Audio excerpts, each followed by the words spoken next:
mengkonsumsi tepung, misalkan terigu atau nasi atau gula pasir itu sendiri, itu mengkonsumsi cuka.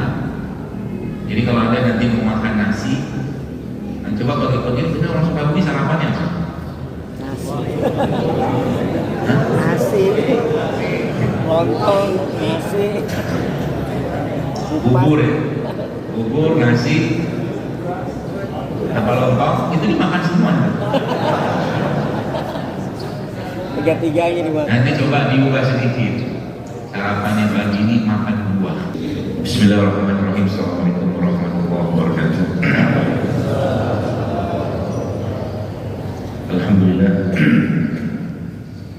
Allazi anzala sakinata fi qulubil mu'minin yazdadu imanan ma'a imanihim. Walillahi junudus samawati wal ardi wa kana Allahu 'aliman hakiman. Subhanaka la ilma lana illa ma 'allamtana innaka antal 'alimul hakim. Rabbi shrah li sadri wa yassir li amri wahlul 'uqdatam min lisani yafqahu qawli. Allahumma shalli wa sallim wa barik ala nabiyyina Muhammad wa ala ali Muhammad kama shallaita ala Ibrahim wa ala wa barik ala Ibrahim barik ala nabiyyina Muhammad wa ala ali Muhammad kama barakta ala Ibrahim fil alamin innaka Hamidum Majid. Subhana la fitratul Islam wa ala kalimatil ikhlas wa ala nabiyyina Muhammad sallallahu alaihi wasallam wa ala millati abina Ibrahim wa hanifa wa ma kana minal musyrikin. Raditu billahi rabban wa bil Islam dinan wa Muhammad sallallahu alaihi wasallam nabiyyan. Alhamdulillah, kita tentunya bersyukur pada Allah Subhanahu wa taala di hari yang penuh dengan kebaikan dan hari yang tentunya kita bersyukur sekali Allah hari ini perkenankan kita untuk menyembahnya kembali, ibadah kepadanya kembali setelah kematian kita tadi malam. Kita bersyukur pada Allah hari ini berikan kesempatan sholat di tempat yang mulia ini, di tempat yang paling mulia di atas muka bumi ini, masjid. Ini kita bersyukur tentunya kepada Allah hari ini kita diberikan kesempatan untuk sholat subuh, yang kita tahu sholat ini sholat disaksikan oleh para malaikat. Maka ungkapan yang kita ucapkan di pagi hari ketika kita bangun pun tidak lepas dari kita memuji Allah dengan doa bangun tidur alhamdulillahillazi ahyana ba'da ma mata wa ilaihi nusyur. Maka tentunya rasa syukur ini tidak cukup hanya sekedar diucapkan dengan lisan saja, karena orang yang bersyukur pun kadang ditegur oleh Allah Subhanahu wa taala karena terlalu banyak nikmat yang kita berikan. Kita seringnya lebih banyak mengeluh daripada berkarya atau menjalani hari-hari kita ini di dunia ini. Maka sebenarnya dalam kehidupan seorang muslim, Bapak-Ibu sekalian, tidak ada ruang sebenarnya bagi dia untuk merasa tidak nyaman dalam hidup. Karena kalau kita sudah meletakkan akhirat dalam diri kita, maka sesungguhnya tidak ada lagi sesuatu yang meresahkan kita di dunia. Karena toh juga kita akan meninggalkan ini semua. Kita akan bertemu dengan Allah kembali, dan kita yakin dengan pertemuan itu. Kalau kita belajar dengan seorang, mungkin dengan salah satu sahabat Nabi Muhammad SAW, yaitu Anas bin Malik radhiyallahu anhu, yang kita tahu Anas bin Malik itu sekalian salah satu sahabat Nabi yang lama bersama Nabi, bahkan sejak kecil. Jadi beliau radhiyallahu anhu ini tahu persis bagaimana karakternya Nabi, tahu bagaimana ibadahnya Nabi sallallahu alaihi wasallam.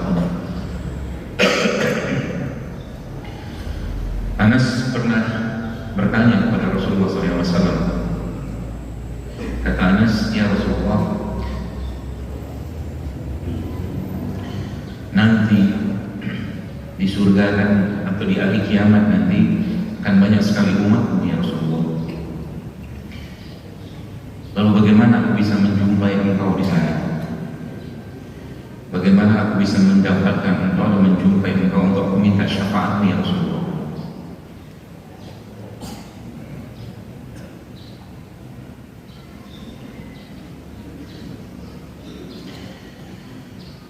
Hadis ini atau mungkin riwayat ini sebenarnya sebagian orang mungkin kita sudah sering mendengar, tapi mungkin kita tidak merasakan suasana bagaimana Anas bin Malik menyampaikan itu kepada Rasulullah SAW.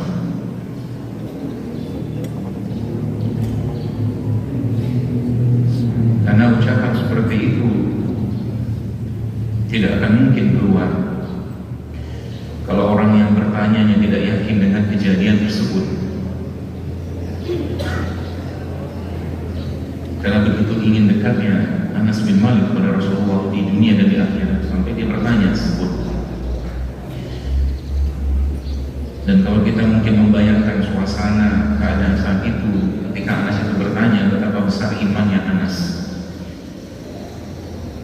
betapa kuatnya keyakinan dia bahwa akhirat itu, surga itu pasti dia akan temui. Sehingga pertanyaan seperti itu muncul dari dirinya dan sebetulnya membayangkan suasana. Kita bayangkan mungkin kita terbang ke tempat atau mungkin ke waktu di mana Anas bin Malik radhiyallahu anhu bertanya kepada Nabi, mungkin kita akan menangis. Di mana saya bisa bertemu dengan Engkau ya Rasulullah di hari kiamat nanti supaya bisa mendapatkan syafaat.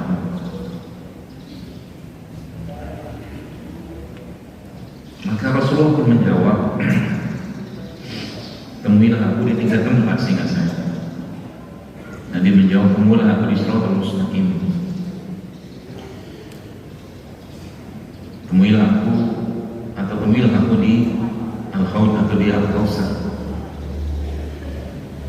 Maka bagi kita Bapak Ibu sekalian, kalau kita sudah betul-betul mengimani dengan apa yang sudah Allah janjikan disampaikan oleh baginda Nabi sallallahu alaihi wasallam, wala khaufun 'alaihim wa la hum yahzanun.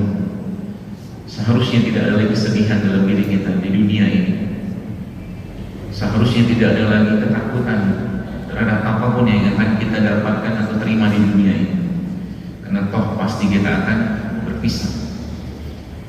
Karena toh pasti kita akan meninggalkan dunia yang semakin hari ini semakin menjemukan dan semakin memuakkan.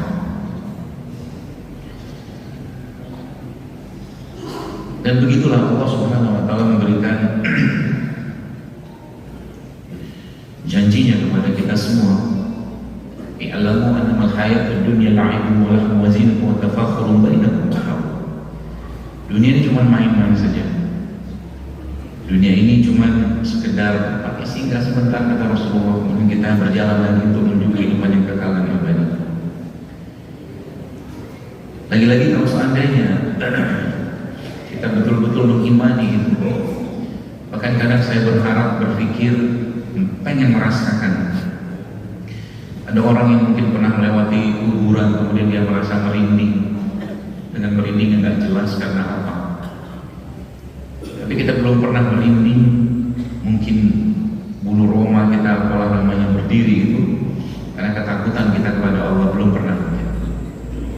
Kita belum pernah membayangkan suasana surat At-Takwir, iza syamsu kuwirat, ketika langit itu dijatuhkan, wa iza nujumun kadarat, ketika bintang-bintang itu dibenturkan.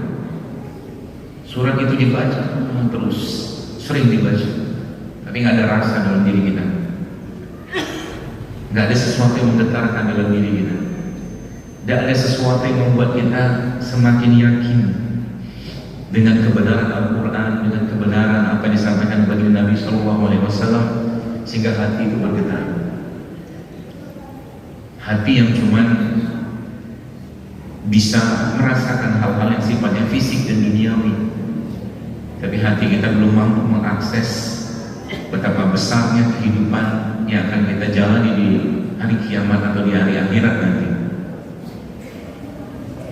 Yang tadi Kiai juga sudah sampaikan kepada kita tentang qalbu atau hati. Yang Masya Allah saya sendiri sebenarnya ini malu di depan ini, apalagi membelakangi para guru-guru, para ulama di sini. Masya Allah, izin duduk di depannya Pak Kiai.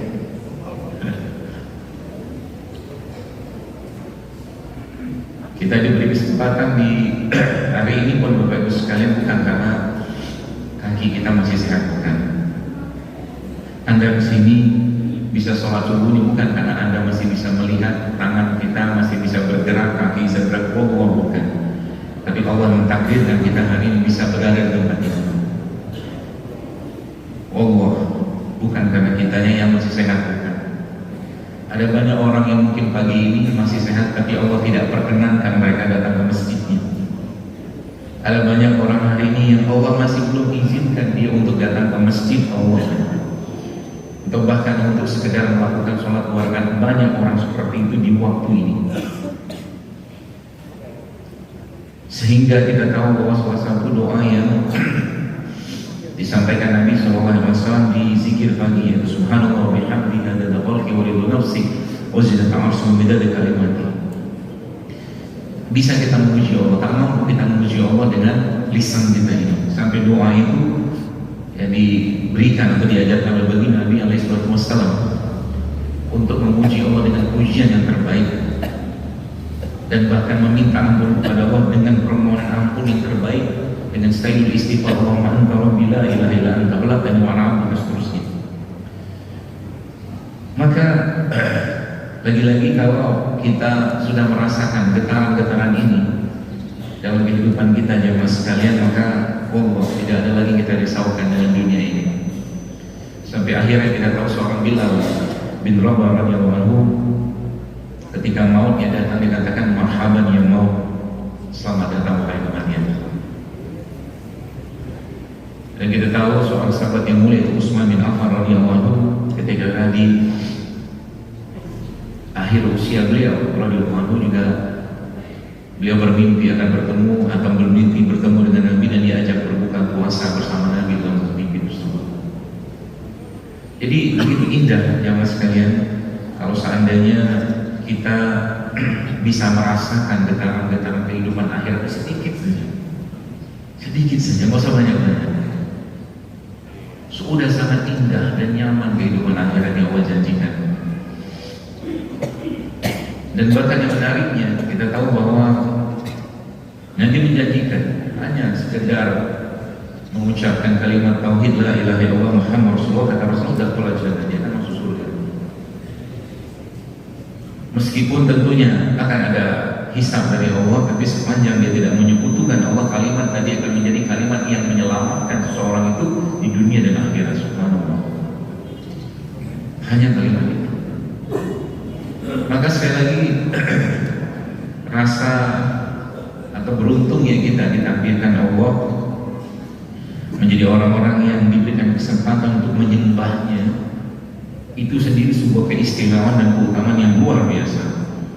Karena kita hidup di dunia ini jemaah sekalian tanpa modal. Kita hidup tanpa modal. Apa modal kita? Ada. Allah yang kasih nyawa, Allah yang kasih raga, Allah yang kasih jantung, Allah yang kasih mata, Allah yang kasih telinga. Sebagaimana seorang petani yang menanam benihnya, modal dia cuma tangan itu untuk menanam benih tadi. Kemudian Allah yang tumbuhkan akarnya, batangnya, pohonnya, daunnya. Kontribusi petaninya sedikit sekali. Allah yang menciptakan rasa bagi buah tadi. Sehingga dari situlah kita mulai paham kenapa zakatnya petani itu lebih besar dari hasil pertanian dia. Karena apa? Karena memang sedikit sekali kontribusi yang dilakukan untuk dia bisa mendapatkan panen dari hasil pertanian dia tadi. Itu maksudnya sebenarnya. Allah yang tumbuhkan semua. Bahkan cabai yang ditanam di tempat yang sama itu bisa berbeda rasanya. Ada satu pedas, satu tidak. Maka sekali lagi kalau kita mentadaburi ayat-ayat Allah ini Bapak sekalian, maka kita akan merasakan betul-betul betapa besar rahmat kasih sayang Allah yang Dia berikan kepada kita di dunia ini. Bahkan kita tahu bahwa dengan tanpa modalnya kita hidup di dunia ini, nggak ada modal kita. Kita cuma dikasih tugas untuk jadi Abdullah, wa ma khalaqtul jinna wal insa illa liya'budun, dan kita diberi tugas untuk menjadi khalifatul fil ardh. Dua itu tugas kita. Allah Subhanahu wa taala membeli kita, jiwa kita. Ya, sebagaimana kita baca dalam surat At-Taubah itu, Allah berkata, Allah berfirman, Allah membeli jiwa orang-orang mukmin dengan surga. Udah gak ada modal dibeli dengan surga lain. Itu rahmatnya Allah Subhanahu. Maka ketika kita melakukan ibadah itu, maka lakukanlah ibadah itu dengan hati. Ketika kita melakukan suatu kebaikan, maka lakukanlah dengan hati. Untuk kita bisa merasakan getaran-getaran seperti yang Allah sebutkan dalam Al-Quran, allazina tatma'innu qulubuhum bizikrillah. yang beriman itu orang-orang bergetar ketika namanya nama Allah tersebut. Maka berkaitan juga dengan kesehatan pun kita tahu salah satu caranya Allah untuk menjaga kesehatan kita ini adalah Allah memberikan jam biologis dalam tubuh kita, dan putaran-putaran alam ini yang sesungguhnya di situ terdapat banyak sekali keistimewaan dan juga keutamaan untuk kita. Bahkan tadi kalau kita sempat mendengarkan bacaan dari Imam sholat subuh tadi, Masya Allah, kita mendengar dari surat Muhammad tentang bagaimana Allah Subhanahu wa Ta'ala menjelaskan atau menjanjikan kehidupan orang-orang yang beriman. Dan situ Allah menceritakan ada madu, Allah menceritakan ada khamr lisyaribin, khamr yang tidak memabukkan. Maka ketika sesuatu itu disebut Allah dalam Al-Quran, pasti itu sesuatu yang penting untuk kita telaah. Pasti. Bicara misalkan tentang tidur saja, Allah Azza wa Jalla sekalian memberikan perintah kepada kita semua untuk ada waktunya tidur, ada waktu kita bangun. Wa ja'ala laila libasa. Jadi menjadikan malam sebagai waktu istirahat. Malam bukan waktu untuk banyak makan. Satu kaidah yang sederhana. Jadi kalau Anda mau sehat, kita mau sehat, jangan banyak-banyak makan malam. Saya sering sedih kadang-kadang lihat para ustaz-ustaz itu ketika mereka mengisi di malam hari, dikasih jamuan makan banyak banget, akhirnya ustaznya kena diabetes. Itu pulang dari jamaahnya itu tanggung jawab, ya, diabetes lah, kolesterol lah, apalah macam-macam itu, gara-gara diajak makan malam. Udah gitu dimakan gak benar lagi, gak sehat. Ya alhamdulillah kalau saya diajak makan malam, panitianya bingung, ya, mau ngajak makan dokter apa gitu. Saya bilang dikasih buah sudah hidup saya, udah nyala. Ya memang buah-buahan ini juga kalau pernah Anda lihat Bapak sekalian di YouTube, ya, misalkan buah-buah kayak begini, biasanya itu ada orange, ada jeruk gitu ya. Jeruk itu kalau ditempelkan elektrode listrik itu, kemudian ditempelkan kabelnya itu ke lampu, lampunya nyala. Jadi ini ada listriknya sebenarnya. Jadi sebenarnya pesan bagi kita kalau yang lagi sakit, tahu kenapa kita lagi sakit nggak dibawain mie ayam, bakso, nasi goreng, tapi dibawain apa? Buah. Itu pesan teguran, ya. Makanya waktu sehat banyak makan buah, gitu. Kalau seperti itulah mungkin. Kan ada, ya. Tapi satu lagi biasanya kalau sakit, biar lebih cepat sembuhnya, bawain duit ya, cepat sembuhnya. Ya. Senang ya. Ya. Jadi jamaah sekalian, ketika Allah Subhanahu wa Ta'ala menjelaskan itu dalam Al-Quran, maka pasti sesuatu yang kita bisa ambil pelajaran di situ. Ya.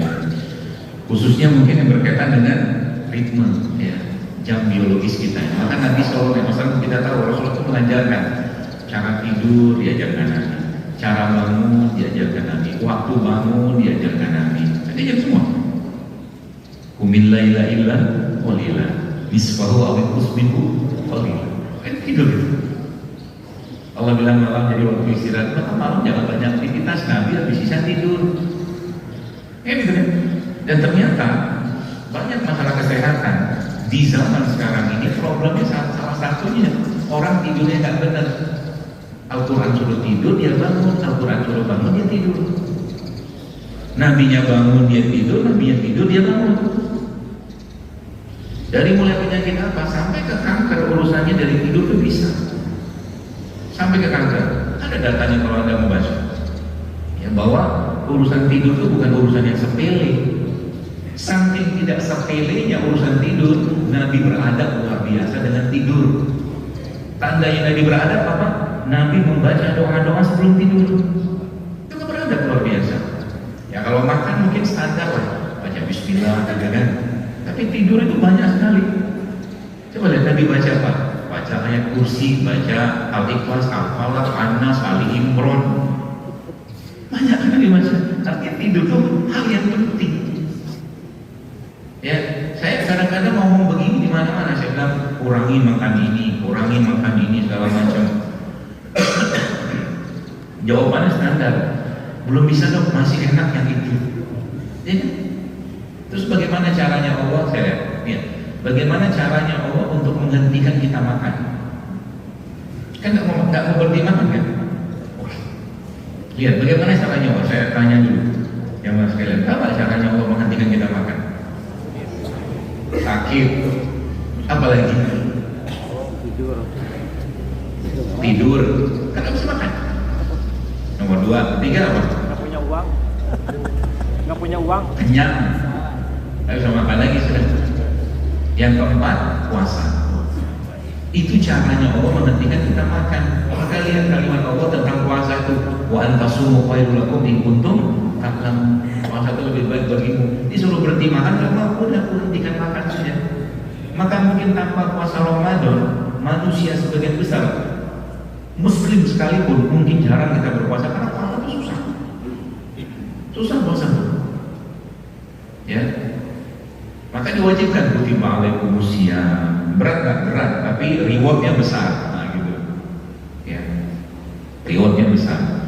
Sehingga nanti disuruh makan nggak mau, tapi disuruh berhenti makan, kurangi makan nggak mau. Akhirnya apa? Allah perbanyak tidur. Dan dengan waktu sakit kita kan banyak tidur. Tidur itu salah satu caranya Allah Subhanahu Wa Taala untuk apa?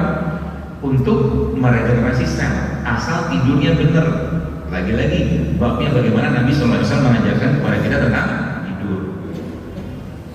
Caranya, bangunnya, itu dia aja di sama Nabi. Ya, seperti itu. Jadi kalau ini saja Bapak Ibu sekalian kita terapkan, kalau mungkin bahasa saya itu sunatullahnya kita atau jam biologis keseharian kita itu kita terapkan, itu banyak penyakit bisa hilang. Ya, benerin tidur. Ya, kemudian apa lagi? Banyakin puasa misalkan, atau kurangi makan lah mungkin. Tadi kan sebutkan ini sudah di sini banyak yang usianya kepala 5. Ya kalau sudah kepala 5 ya kok sadar diri jangan banyak-banyak makan lagi lah. Ya. Kenapa? Ya banyakin yang lain, banyakin aktivitas ibadahnya, banyakin puasanya, itu yang benar. Kepala 5 gitu kan masih juga badannya segede-gede gaban. Nggak sehat gitu kan, naik tangga sedikit sakit-sakitan. Ya, kepala 5 itu kepala di mana kita tahu umur itu umur Nabi memulai perang. Ya kan? Nabi mulai perang usia 50 tahun. Ya, kalau kita memulai jadwal bersakit 50 tahun. Sehingga nanti ujung-ujungnya ya tadi kehidupan itu ya nggak jauh dari urusan kesehatan yang sebenarnya bisa dia cegah dengan apa? Mengikuti ritme yang sudah Allah ajarkan. Begitu. Maka kita disuruh lihat matahari pagi-pagi. Kita disuruh mandang langit, lihat matahari. Fungsinya apa? Kayak begini. Anda lihat matahari, langsung berubah sistem saraf dalam tubuh kita. Sistem hormonnya berubah. Yang tadinya malam sistem saraf parasimpatik, lihat matahari berubah jadi sistem simpatik. Orang nggak lihat matahari masalah. Bukan atapnya, lihat cahayanya. Masalah apa? Kenapa nggak berubah sistemnya? Jadi kalau orang misalkan mohon maaf aktivitasnya itu nggak menyempatkan dia untuk melihat cahaya, itu bahaya bagi kesehatannya. Disuruh lihat, Allah bilang bahwa syamsi wadduha, gitu. Demi apa? Matahari dan cahaya di pagi hari. Sampai Allah pakai sumpah di situ. Suruh lihat matahari, ya, suruh lihat langit, ya. Makanya lihat langit aja ada doanya. Kita tahu, ya Nabi mengajarkan kalau beliau SAW itu disebutkan dalam beberapa riwayat, dia itu sering banget menatap langit lalu berdoa. Apa doanya? Rabbana atina fid dunya hasanah. Karena dikit nampak.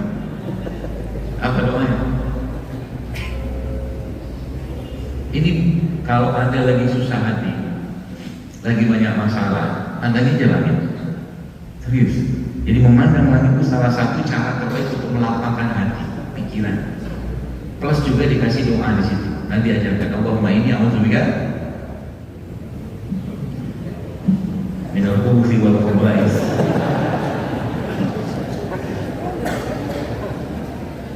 apa doanya? Belum apa-apa. Nanti dibuka aja. Allahumma inni a'udzubika an adilla aw udalla aw azilla aw uzalla aw azlima aw uzlama aw ajhala aw yujhala alayya. Itu doanya. Ngangguk-ngangguk aja lagi, nanti boleh hafal. Jadi kalau lagi susah hati, misalkan lagi ada apa yang memberatkan kita, pandang langit sampai tatap langit itu baca doa. Nanti hati jadi lapang, insya Allah. Asik kan? Jadi begitu, ya. Dan banyak sekali ya kita tahu bahwa Nabi itu mengajarkan kepada kita semua Bapak sekalian, tentunya apa ya, cara-cara kesehatan atau mungkin pola-pola kesehatan yang sebenarnya masih sangat relevan di zaman sekarang ini. Contoh, saya baru baca data beberapa waktu lalu. Data itu menyebutkan bahwa orang yang berjalan cepat itu IQ-nya atau kecerdasannya naik. Jalan cepat. Nabi kan jalannya seperti orang turun gunung, turun bukit, gitu. Jadi memang masya Allah ya.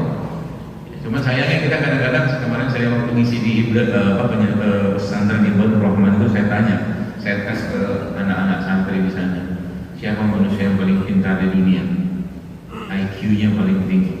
Maka saya kaget waktu mereka menjawab Albert Einstein. Albert Einstein itu nggak ada apa-apanya. Ya tadi karena benar kita itu ya kita nggak kenal atau mungkin belum kenal sosok Nabi kita SAW. Ya, bahkan kaidah-kaidah tentang pengobatan Nabi ajarkan pun juga masya Allah ya.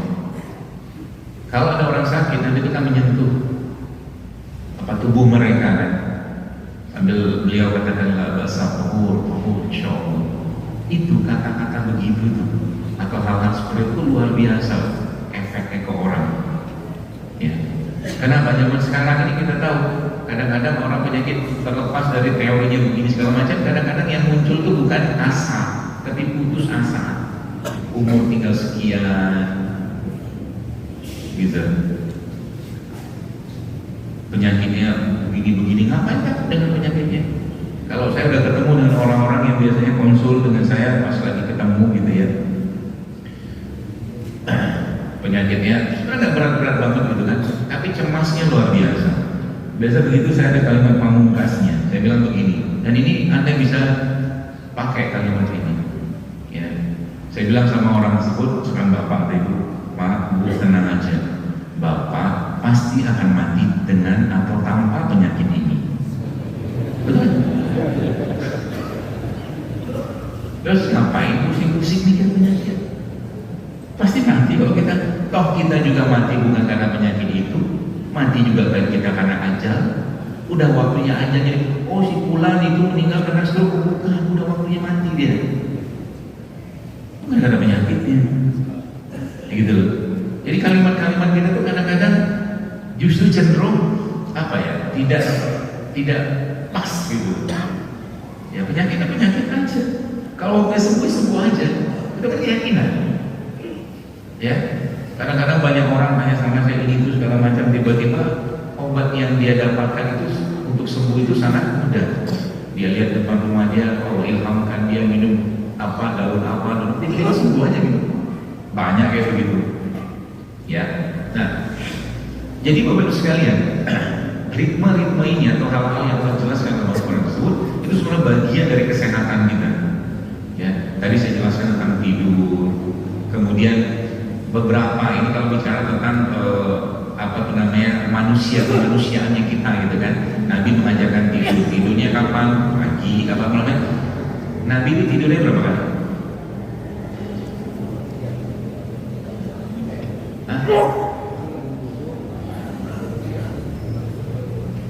Malam kan, habis isya tidur, terus bangun tengah malam, nanti habis itu menjelang subuh beliau tidur lagi ya, Wassalam. Nanti siang tidur lagi, begitu. Jadi ada waktu, jadi dilarang. Nabi melarang atau Aisyah itu menyebutkan beberapa riwayat, Rasulullah itu tidak tidur setelah maghrib, Rasulullah tidak tidur setelah subuh. Itu coba mulai dikerjain. Jadi habis subuh jangan tidur. Ya, apakah ada dalil atau pelarangan habis subuh nggak boleh tidur? Nggak Tapi robnya kita sedang membagi-bagikan rezeki, kitanya tidur, itu kan gak sopan. Gitu, kurang adab gitu sama Allah. Ya, nah makanya kalau ada yang punya warung, ya, punya warung habis zikir pagi, habis apa gitu, warungnya dibuka, tongkonya dibuka habis pagi, habis subuh maaf, supaya dapat berkahnya subuh. Mau ada yang belanja terserah, mau enggak terserah, ngambil berkahnya subuh. Kenapa? Kata Nabi apa? Berkailah umatku di waktu subuh. Nah gitu, kalau punya toko. Saya dekat rumah saya itu jam 5:04 sudah buka. Ada warung Madura sampai rumah saya itu, jualan kelontong-kelontong gitu. Tapi ada yang beli setengah enam, tiba-tiba ada yang beli gitu. Nah itu keyakinan ya. Nah baik. Jadi kalau kita bedakan beberapa tools ini Bapak Ibu sekalian, ada tools yang sifatnya syariat, tools itu tanda kutip ya. Jadi tidur itu tools sebenarnya, tools Allah dari Allah, perangkat dari Allah untuk menjaga kesehatan tubuh kita. Ya. Contohnya tadi tidur. Tapi ada juga yang sifatnya syariat. Syariat tadi ada puasa. Tapi ada juga sifatnya Allah paksakan. Contoh mungkin ketika disuruh kita dikasih tahu berhenti makan ini nggak mau juga, akhirnya Allah cabut selera makan kita, dibikin tanpa sadar kita berpuasa. Contohnya sakit tadi, kan gitu. Terus apalagi kenyang tadi, itu caranya Allah sebenarnya. Maka di situ banyak perkataan para ulama, ya, yang kita bisa belajar di sana berkaitan dengan hal tadi. Contoh, Ibnu Katsir rahimahullah menyebutkan bahwa ayat dalam Quran yang sering kita baca, waqulu wasrobu wa tusrifu, ya, itu adalah setengah dari ilmu pengobatan. Setengah dari ilmu pengobatan.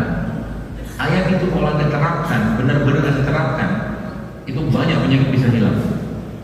Jadi nggak ada ceritanya dalam kaidah permakanan bahwa makan itu 3 kali sehari, nggak ada. Selama ini kan kita kaidahnya makan 3 kali sehari. Makan kapan? Kalau perlu makan, asal jangan berlebihan. Nah, penyakit yang ada zaman sekarang ini kan dilanggar itu semua itu. Ya, halalnya oke lah kita jaga, insya Allah gitu kan. Tapi thayyibnya kita nggak jaga. Kemudian berlebihannya kita nggak jaga. Sehingga itu Imam Ibnu Qayyim yang menyebutkan bahwa salah satu penyebab lemahnya iman seseorang adalah terlalu banyak makan atau kekenyangan. Maka mulai sekarang, atau Nabi pun memberikan pedoman kepada kita cara makan yang benar. Pernah dengar kalimat sepertiga itu? Sepertiga makan, sepertiga minum, sepertiga itu kaidah yang masya Allah luar biasa. Maka dalam benak seorang muslim itu kita makan bukan untuk kenyang, bukan kaidahnya.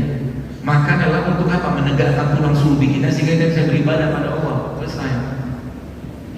Ya, bukan untuk kenyang sehingga akhirnya apa? Numpuk itu. Ya, makanan-makanan tadi.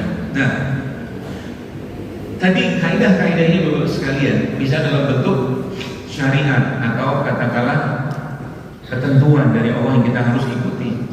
Ya, tapi bahasa umum yang sering saya pakai sebenarnya ya, semua syariat yang Allah berikan atau Allah wajibkan kepada kita itu semuanya menyehatkan raganya kita. Nggak ada yang enggak. Tapi kita tidak melakukannya untuk sehat. Kita melakukannya karena ketaatan kita, karena kepatuhan kita, karena kewajiban kita pada Allah. Sholat, contoh ibadah yang paling pertama diperiksa oleh Allah, dihisab oleh Allah. Anda kalau tanya sama orang yang ahli olahraga, gerakan sholat itu gerakan yang sempurna, semua gerakan ada, dari ujung kepala sampai ujung kaki ada semua kan. Dan nanti ajarkan caranya semua, cara bertahiyatnya, cara bersedekahnya, semua diajarkan Nabi. Bahkan yang luar biasa, saya nggak tahu tanpa sholat gimana cara kita meletakkan kepala kita ini di bawah. Mungkin nggak ada caranya, mungkin nggak ada waktunya kita meletakkan kepala di tanah ini. Kalau Anda yang tahu katakanlah urusan listrik pelistrikan, ada namanya grounding kan. Grounding itu yang kabel itu untuk nanti di argenya apa namanya kan, argenya ditaruh di tanah kan. Itu ininya gitu, itu kan grounding sebenarnya kan kayak satelitnya. Supaya tenang, karena di bumi ini ada gelombang elektromagnetnya. Jadi ketika kepala itu nempel, ya, kepala itu nempel, dia seperti menetralisir. Itu kalau kepala, kalau kaki juga sama. Maka sekarang ada istilahnya namanya earthing. Penting itu apa? Nyeker. Nyeker itu banyak sekali kajian-kajian yang saya baca, itu masya Allah efeknya luar biasa. Ya, nyeker. Karena ketika kita nyeker itu gelombang negatif atau gelombang elektron yang tidak baik atau begitu diserap sama bumi.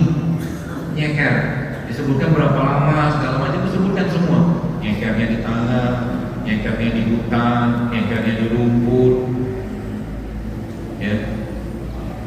Bahkan yang luar biasanya lagi, ini menarik. Bicara tentang penyekeran tadi. Bahkan salah satu kan kalau kita nyeker itu sudah nyeker. Kaki kita kan bersentuhan dengan bumi. Bumi ini ada gelombangnya, ada elektromagnetnya, ya, ada listriknya juga.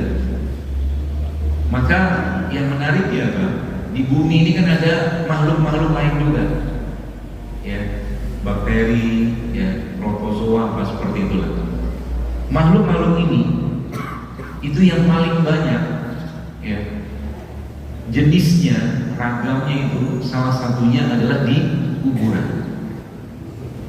Ya, jadi orang-orang meninggal ya, saudara kita yang muslim meninggal itu kan hancur kan bakterinya kan nyampur sama tanah. Supaya kita berkenalan dengan mereka, salah satu sunnah yang diajarkan Nabi SAW untuk masuk kuburan, dibuka alas kaki kan, nyeker di kuburan, nah gitu. Supaya kenal kita kan bakteri-bakteri tadi. Bakteri tadi kasih tahu sama kita, ente bakal mati juga. Itu salah satu sunnahnya begitu. Dan ternyata dalam sebuah riset yang saya baca, memang tanah kuburan itu tanah yang paling banyak ragam bakterinya. Masya Allah kan. Jadi nanti kalau ada yang pergi haji atau umroh, haji kan sudah pergi ke bumi kan. Nanti waktu pergi ke Baki itu, nah buka alas kaki itu, biar kenalan sama bakterinya sahabat. Iya, cakep kan. Balik lagi, umroh lagi. Umroh cuma buat nampakin kaki. Gitu ya mas kalian. Jadi tools syariat ini, bahasa saya aja, itu semua yang dijadikan kalau caranya untuk menjaga kesehatan tubuh kita. Bahkan syariat yang kita tahu, ya rukun Islam ada puasa, ya, sholat, zakat, puasa, ya, kemudian apalagi haji, ya, itu sebenarnya juga hampir sebagian besar beribadah yang memberikan efek raga kita itu luar biasa. Haji, masya Allah. Zakat itu ya salah satu caranya Allah untuk apa? Membuang sifat pelitnya kita. Tadi Pak Kiai menyampaikan bahwa urusan kolbu itu urusan yang justru malah harus jadi perhatian utamanya kita. Sampai nanti kita mengajarkan kepada kita semua jamaah sekalian doa-doa yang berhubungan dengan cara menjaga kolbu tadi. Bahkan Nabi mengajarkan untuk berlindung ya kepada Allah dari beberapa penyakit-penyakit hati. Allahumma inni a'udzubika min hammi wal hazan, a'udzubika min al-'ajzi wal kasal, seterusnya. Karena itu penyakit semua itu, pelit, bakhil, eksil, malas, pengecut, itu penyakit semua itu. Ya. Orang yang malas ya ujung-ujungnya ibadahnya juga malas. Jadi penyakit. Makanya kita diperintahkan Nabi untuk berkumpul dengan orang-orang yang terus memberikan semangat untuk kita. Ya seperti itu. Nah, itu toolsnya. Ya, jadi sholatnya, bahkan sholat itu dalam sebuah riwayat Nabi menyebutkan sholat malam, sholat tahajud itu kata Nabi SAW bisa mengusir penyakit. Kita kan bangunnya agak susah, tapi kalau dapat informasi begitu pada tahap awal, oke loh, saya mau sholat malam biar penyakit itu hilang. Gak apa-apa lah, daripada gak sholat. Ya, makin sehat. Ya, kalau sudah sehat, sholat malam itu dibiasakan. Sholat malam itu bahkan dalam penelitian yang dilakukan di Indonesia juga itu efeknya memang spektakuler. Gitu. Bahkan sel kanker pun subhanallah ya dalam sehingga saya baca itu juga bisa mengecil dengan sholat malam. Luar biasa toolsnya tadi itu. Ya, seperti itu. Ya, tadi ada puasa juga. Nah, kemudian apa lagi Bapak sekalian? Ada sholat, zakat, puasa, zakat yang atau sedekah secara umum. Karena manusia kita ini maunya kita memiliki terus. maunya kita punya terus. Sehingga apa, memang bakhil itu menjadi penyakit yang luar biasa, ya, yang bisa menjadi masalah ke kita dan bisa diteruskan. Jadi generasi 2, generasi 3, 2, 3 generasi di atasnya, 2, 3 generasi di bawah, semuanya bakhil itu. Ya, kan diwariskan, maka dilawan. Ya, bakhil itu dilawan. Ya, itu beberapa itunya ya, beberapa toolsnya. Ya, sholat, zakat, puasa, sedekah. Ya, bahkan sedekah itu disebutkan apa, mungkin ibadah atau amal soleh yang kita lakukan secara tersembunyi misalkan, itu salah satu cara yang paling mudah kata para ulama untuk menghilangkan kegelisahan hati kita. Ya, jadi kalau ada penyakit sekarang kan lagi tren anxiety, cemas gitu kan, coba pergi ya, naik motor kayak naik sepeda kayak jalan kaki, cari orang susah, lalu Anda kasih bantuan sama dia, entah uang, entah makanan, entah sembako, cuman Allah dan Anda saja yang tahu bantuan itu. Amanah tersembunyi namanya. Itu efeknya ke hati luar biasa. Dan Nabi pun mengajarkan bahwa obatilah penyakitmu dengan sedekah. Betul sih. Jadi kalau nanti sakit, kalau tidak emergensi, ya, yang pertama kali Anda lakukan, ya emergensi juga harusnya cari Allah dulu gitu loh.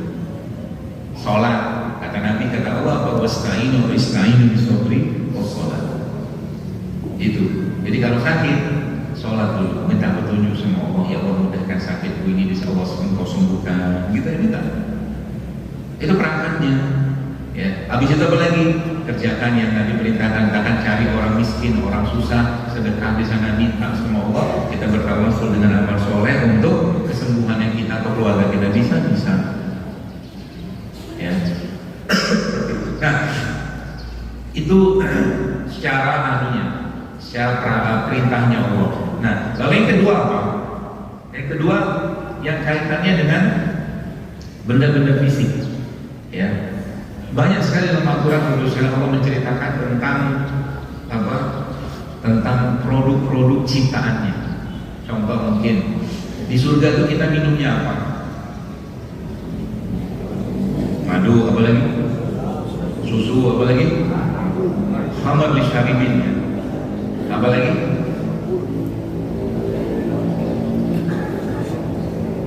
Jus buah. Apa namanya, jahe, ya kan?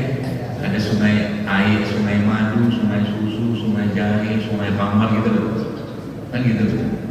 Itu kan memang pertanda dari Allah. Ketika itu disampaikan kepada kita, maka sebenarnya di dunia itu Allah kasih prototipe-nya, gitu maksudnya. Artinya itu pasti bagus manfaatnya, asal tidak tipu-tipu atau dioplos. Ya. Madu katakanlah, kalau makan minum madu, Anda rutinkan minum madu setiap hari saja, itu efeknya luar biasa. 1 sendok sehari buat 1 sampai 3 sendok sehari. Pagi 1 sendok, ya, siang 1 sendok, sendok teh ya, bukan centong. Centong kegedean, sendok makan. Itu aja sudah efeknya luar biasa. Terus biar nanti di surga nggak kaget. Jadi apa di surga itu coba kita mulai praktekin. Ya, berarti khamar kita boleh minum? Enggak. Tapi ada yang jadi sebenarnya itu kan bahasa khamar itu kan bahasa, ada istilahnya, saya menurut itu bukan alkohol gitu ya. Jadi sebenarnya kita tuh tiap hari itu ada konsumsi alkohol. Ada yang makan durian itu ada alkoholnya. Ada alkohol itu. Makanya kalau pengen nyenyak tidurnya, makan durian. Kata guru saya begitu. Gitu. Tape ada alkoholnya kan? Tapi kita makan tapenya bukan niat untuk makan alkoholnya atau minum alkoholnya. Nanas ada alkoholnya. Jadi khamar li syaribin itu prototipenya Allah ciptakan di buah-buah itu. Anggur itu ada alkoholnya, kurma ada alkoholnya. Makanya zaman dulu orang-orang Arab itu kalau bikin apa namanya bikin khamar itu kan cuma mereka pakai batang kurma dibelah, dikerok tengahnya, kasih air, masukin kurma, jadi itu khamar nanti itu. Nah di dunia kayak begini, kita kayak begini nih, versinya lain kita karena kita nggak ada kurma, maka ada namanya cuka. Ya, kalau nggak salah namanya cuka. Nah cuka ini cuka apa ya? Bukan cuka dapur. Kan tadi khamar kita fermentasi semua itu, ya. Maka salah satu kaidah yang paling mudah, yang banyak saya sampaikan di berbagai kajian saya untuk mengurangi banyak masalah gula yang naik setelah banyak orang mengkonsumsi tepung, misalkan terigu atau nasi atau gula pasir itu sendiri, itu mengkonsumsi cuka. Jadi kalau Anda nanti mau makan nasi, coba bagi-bagi kita orang Sukabumi sarapannya apa? Nasi, lontong, nasi, Bubur ya? Bubur, nasi, apa lontong, itu dimakan semua. tiga-tiganya dimakan. Nanti coba diubah sedikit. Sarapannya pagi ini makan buah, ya, sama makan telur. Buah sama telur dicoba. Terus atau makan sayur. Jadi nanti kalau Anda beli bubur ayam, ada bubur ayam banyak kan? Bilang sama abangnya, Bang, buburnya 1 sendok makan aja. Sisanya sayur, Bang. Ada kan daun bawang gitu. Sisanya sayur. Percaya sama saya, tidak ngantuk nanti. Bener? Cobain. Ini bukan bercanda, bener. Jadi nanti bubur ayam itu bisa jadi cara makan yang tidak memberatkan badan, karena belum ada cuka kan, ya. Jadi bubur ayamnya, karena kalau pakai bubur ayam campur sama apa kerupuk ya, ini diaduk apa? Ya, aduk. Pisang. Aduk. Adukan grup bisa. Sama ampela, masya Allah. Sama bala-bala ya. Bakwan. Minum. Teh manis. manis. Berat semua. Masuk kantor ngantuk, sengantuk-ngantuk gitu. Betul nggak? Saya ngantuk kan? Dikerjain aja terus. Nggak sadar-sadar. Ada suatu hari, saya cerita sedikit sebelum kita kembali ke bab bubur tadi. Saya misi di sebuah masjid di daerah mana Cikarang atau apa gitu. Saya cerita lah, coba kurangi makan gorengan gitu ya. Saya bilang, pokoknya yang minyak-minyak kurangi lah, saya bilang. Tepung-tepung terigu itu dikurangi. Ya ada yang cakap, ada yang enggak, gitu-gitu lah. Terus habis saya ngisi, itu DKM-nya pesta makanan gorengan. Seakan-akan ingin menunjukkan pada saya. Iya. Terus tidak lama kemudian Bapak Ketua DKM itu kena jantung.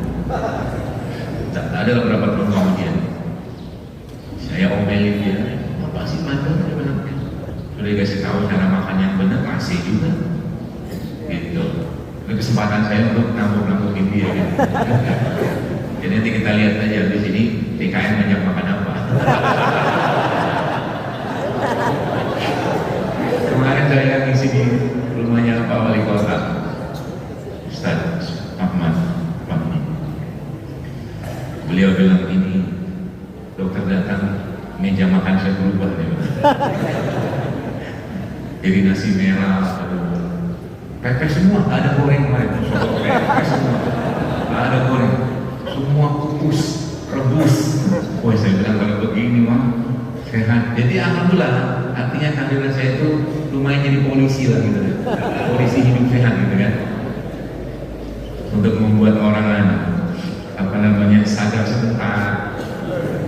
Sehingga datang aja dia kan sadar sebentar nih, saya mau hidup sehat, baru ngomong begitu mau makan buah, abang bubur ayam lewat. Godaannya banyak, serius.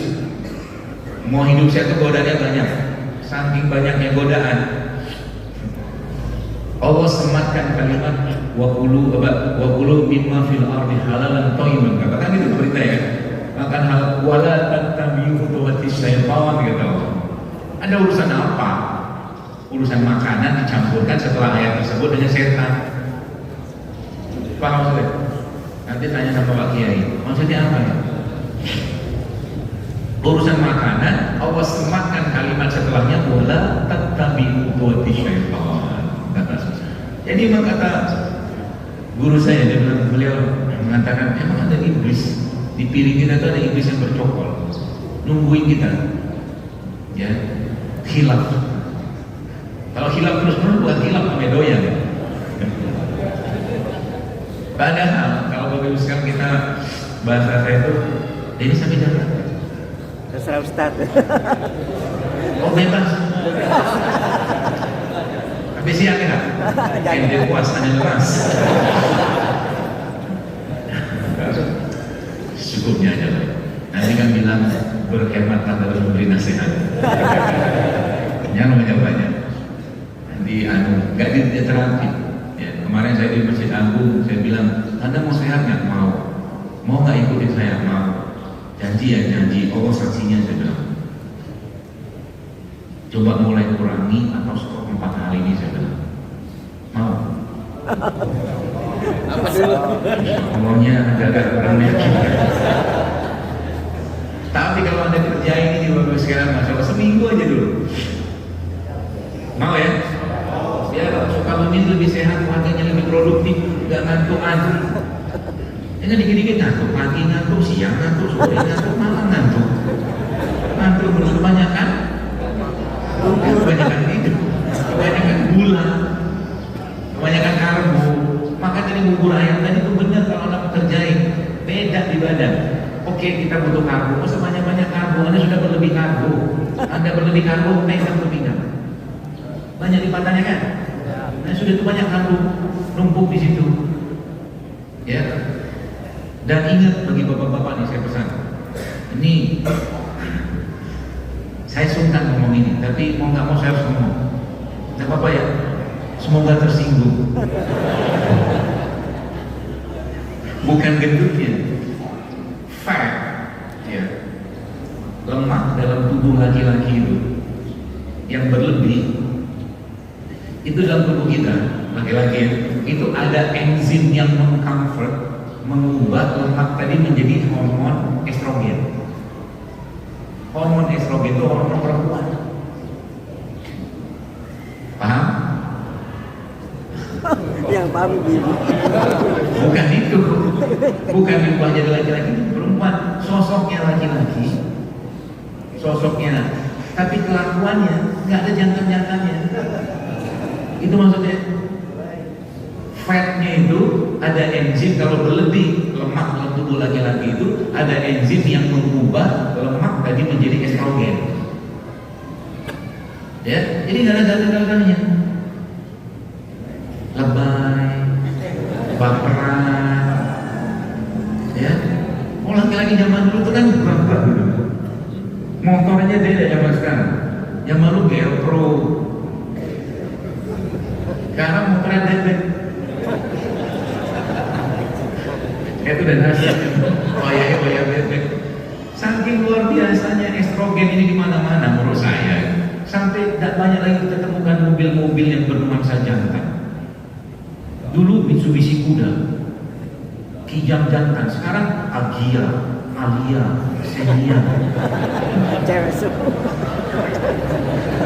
Ya kan? Perempuan semua kan?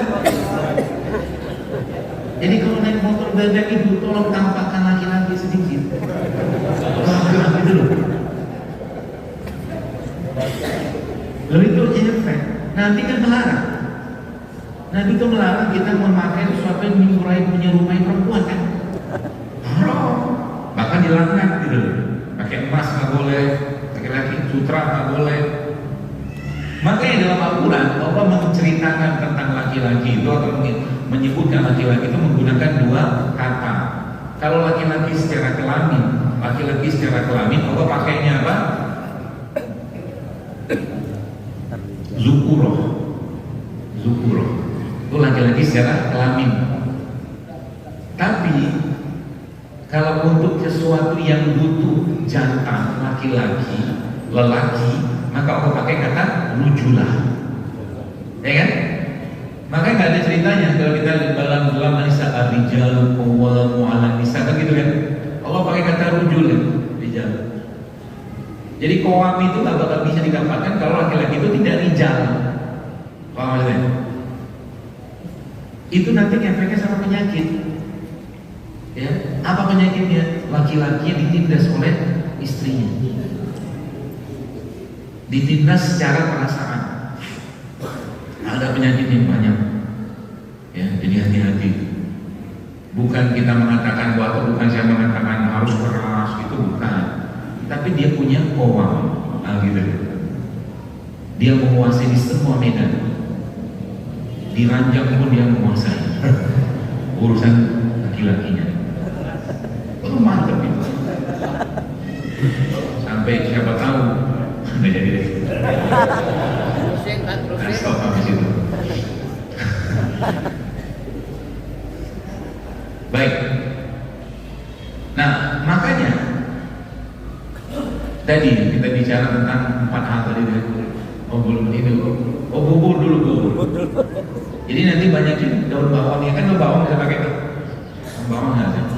Jadi daun bawangnya yang banyak, ayamnya yang banyak, buburnya cuma sesendok aja, sisanya tadi daun bawang sama ayam sama cabai sedikit. Jangan pakai kerupuk. Coba nanti praktekin makannya, enak. Kasih kuah jangan lupa. Kalau nggak kasih kuah kan susah makan daun aja. Itu zaman saya mahasiswa udah saya praktek makan kayak begitu. Karena apa? Karena waktu itu lagi nggak ada duit. Bang beli bubur ayam 500 perak zaman itu. Yang jual orang Tasik tidak saya. Isinya cuma kuah sama kayu sama cabai.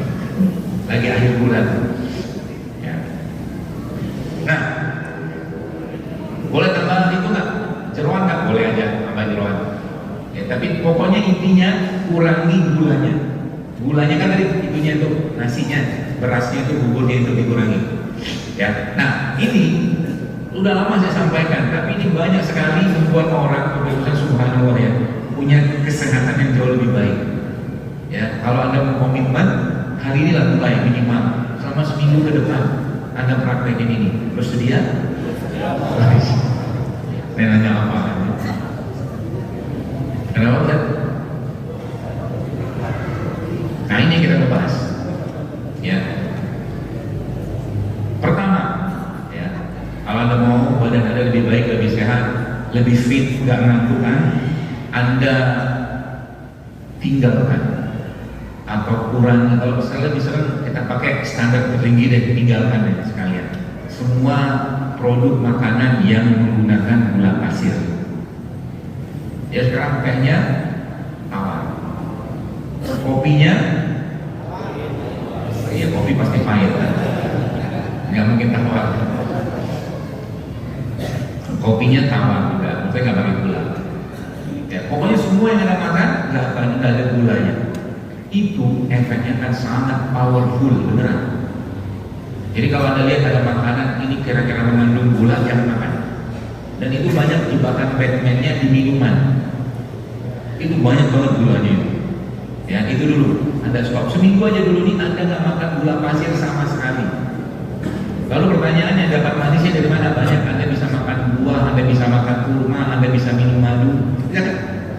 Pokoknya jangan gula pasir aja. Itu dulu. Siap ya? Jadi ya, Allah saksinya. Kalau Anda melanggar urusan Anda sama Allah, ya, nanti tegur dengan sakit, nanti repot kan alhamdulillah. Itu yang pertama. Yang kedua, kurangi atau stop semua produk yang menggunakan terigu.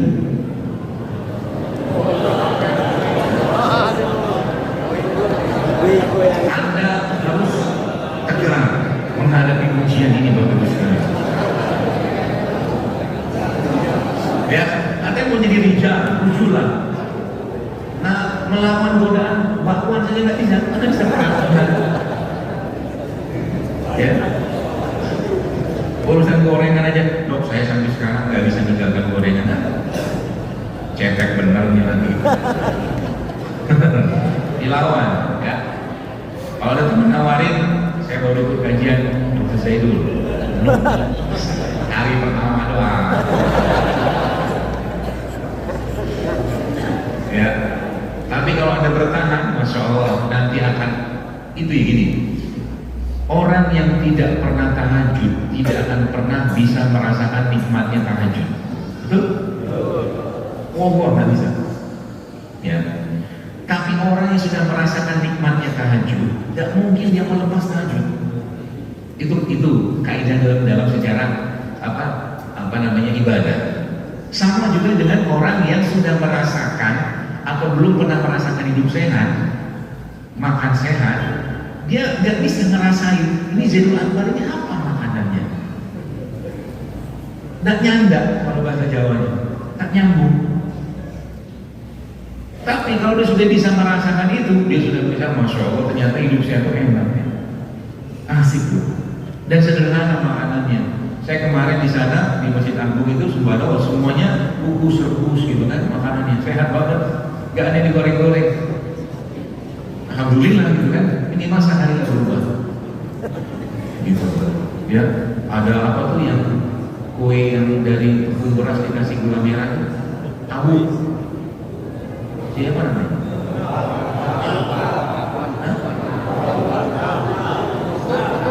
Oh, kalau urusan makanan cepat banget tadi. Lokal. Itu mantap ya. Berasnya kan nggak dimasak, ya, dikukus ya, di sedikit dilembutkan gitu kan. Itu masya Allah. Tapi pakai gula kan? Pakai gula aren, gula aren. Ya, kan kita sudah talak 14 sama gula pasir.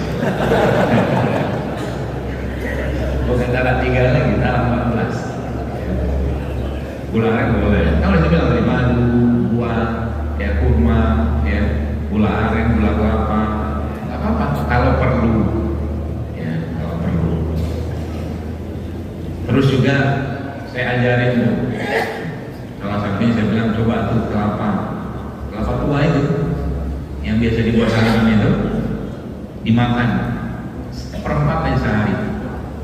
Kelapanya lah, kelapa tua tahu ya?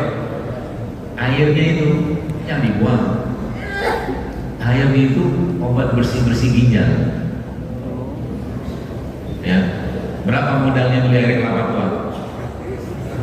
1.000 juga dapat banyak.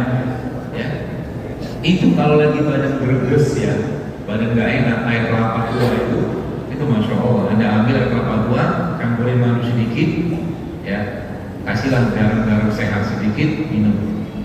Strong badannya nanti, apalagi tambah sedikit sama jeruk nipis, ya, kelapa tua. Terus saya bilang apa? Itu kelapanya dimakan seperempat. Nanti BAB Anda lancar, jantung Anda akan sehat, otak Anda sehat karena lemaknya bagus. Mudah nggak hidup sehat?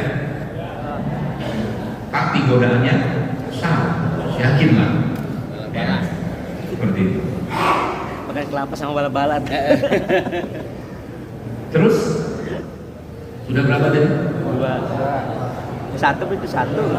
Gula pasir sama terigu. Jadi bakwan masuk nggak? Masuk. Ini uji coba dulu. Bala-bala masuk ya. Nah, latihan dulu aja. Nanti akan ada waktunya Anda bisa makan, serius. Dokter makan nggak? Makan. Kadang-kadang sekali setahun. Jadi kita nggak dikendalikan sama dia. Ada orang itu dikendalikan sama nafsu dan habitnya dia.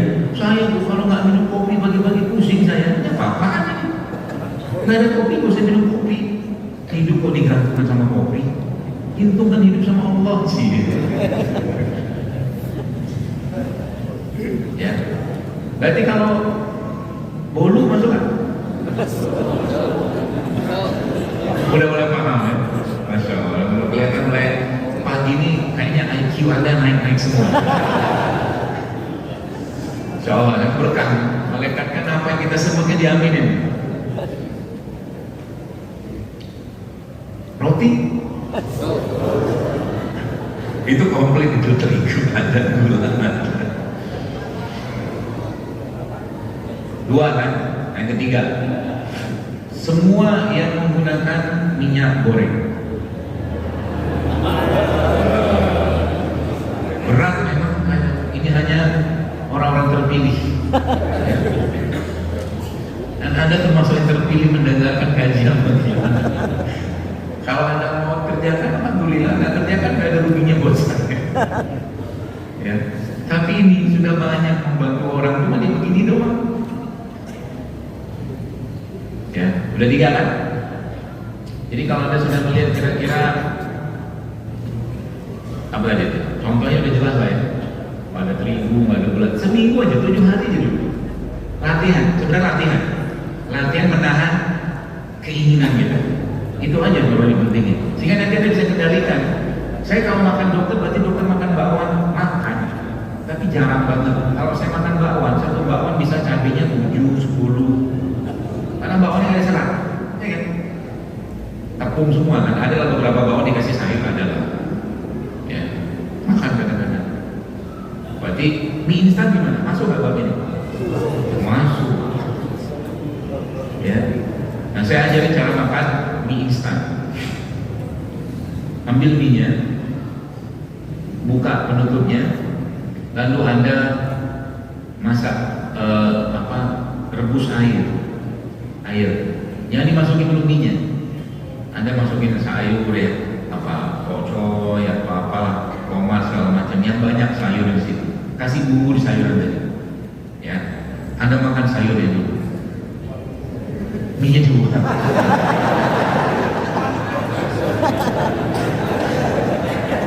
Oh, dia pintar ya? Oh, dia pintar, Masya Allah. Itu strategi saya kalau makan mie. Ya. Saya kadang-kadang makan mie, kadang-kadang setannya muncul juga itu. Tapi saya nggak mau kalah sama dia. Oi, saya punya strategi sebagaimana you punya strategi mengerjain manusia. Jadi kalau sudah bikin mie itu Pak, saya mie, bawang bombaynya satu mie. Tapi mie-nya yang agak sedikit berkelas. Jangan mie yang terlalu banyak micinnya. Kemudian bawang bombay 1, daun bawangnya 2 atau 3, panjang itu kan saya potong sendiri. Terus saya kasih cabai 3 cabainya, cabai rawit, saya potong-potong. Saya kasih pocoy atau namanya sayuran hijau juga, potong lagi. Jadi akhirnya itu sayuran yang ada mie-nya, bukan mie yang ada sayur. Saya makan sayuran dulu. Mie-nya dikit aja, kan cuma pengen dikit aja kan? Itu jadi kita yang mengendalikan dia, bukan dia mengendalikan kita. Itu yang benar. Ini dikit-dikit mie naik gunung, mie saya sampai kemarin naik gunung. Ada beberapa, Pak Yus juga udah naik gunung, ngetes dengkulnya. Nanti kalau sudah Anda praktekkan ini, Anda tes naik gunung, tes dengkul namanya. Udah benar nggak? Ya. Itu saya kadang-kadang nggak habis pikir, orang naik gunung itu salah besar kalau dia makan mie di sana. Salah besar.